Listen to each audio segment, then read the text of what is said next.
สบายดีนี่แม่นผู้แขนน้องขวัญเท่าพอเลยอยู่ดีไม่แห้งลูกหลานมาได้ให้อยู่ดีมีแห้งได้พอเอ้ยแม่นไผ่ก็มาหาจ้าบ่แล้วมื้อนี้เอามานี่นะสิบเกียร์ให้นี่นะ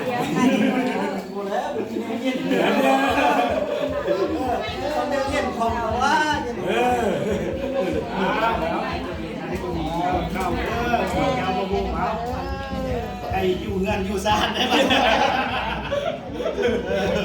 ใครเป็นร้านไหนกูแกว่ามีแองมีซุปในไส้แต่เราแกงแล้วเอาไปนี่เด็กกินแกงแล้วมันยืนน้องอยากโวยไปหาลูกจริงใครมันจะดีน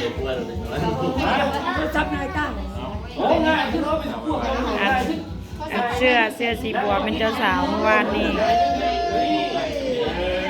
มีไม้ก็ไม้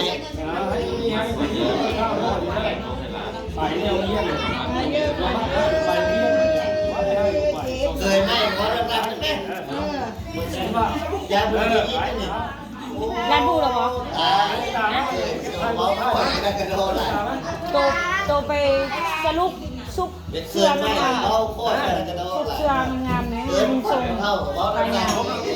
ใช่เข้าได้เลยนะถ่ายนั่นบอสถ่ายค่ะอยู่นั่นถูกเขานะลูกง่ายแล้วอันนี้แม่รู้แม่หลานเบลเดอร์มาผูกแขนนี่ผูกแขนเอาควันก็เท่าจับจอยจับโซ่ง่ายเลยชอบแม่ไม่ต้นมากไอ้ไม่มีประโยชน์ได้ให้คิดให้ละได้ให้ชื่อผิดได้แต่ว่าได้อ้าว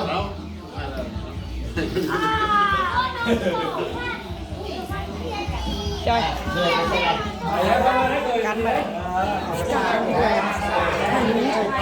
ถ่ายแบบนี้ทำให้มันสั้นแห้งเคยอธิบายเคยนะเคยเล่นอยู่ไม่เคยกันตาจะมาสมจบเลยเอาไว้มายังเลยเอายังไม่ได้ปูเอาอันซาเบิร์ดนะซาเบิร์ดเยอะสิเอาอันนั้นให้กูชิบูเห็นยังกันอ่ะเห็นกูจมยาวไปเมื่อยแล้วกูเลยบ้านนี้เลยกูเป็นใบเดียวกูไม่ได้ถ่ายถ่ายบนหรองั้นพอแล้วนะป้าเนี่ยได้เงินแบบไม่พอแล้วยุบมีอยู่นะวางบ้างยุบอะไรกันกาเล่นที่บ้านที่เดียวพูดเด็กๆว่าที่พูดไปหาวันคืนว่ามันไม่เป็นน้อยมันเก็บในบ้านที่รวนกันจะปิดนี่เสื้อคนในทางมือมันจะห้วยน้อยมา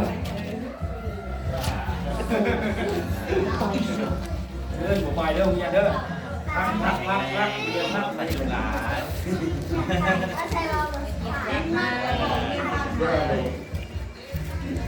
ไอ้เปาเอาคนหนึ่งให้ต้องแล้วสงสารยังน้อยสงสารพี่เปาเดียวแน่นะแล้วกับลูกผสมใครทางนะเลยเข้าแล้ว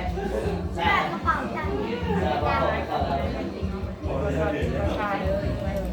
เอามาขอบคุณองค์คนแต่วันนี้เมื่ออายุคนยังน้อยเมื่ออายุพี่ก็บอกให้เรียกว่าขายจะของจะไปนั่นไปนี่ไปเที่ยว400 ล้านมาเป็นได้ฮอตหนึ่งขี่รถไฟ800 ล้านขี่รถไฟจะยืนดีแม่ขอเดิมไปดีค่ะไอ้เจ้าเบิ้ลนี่ลูกเข้าในคู่นึงเขาดีใจมากเลย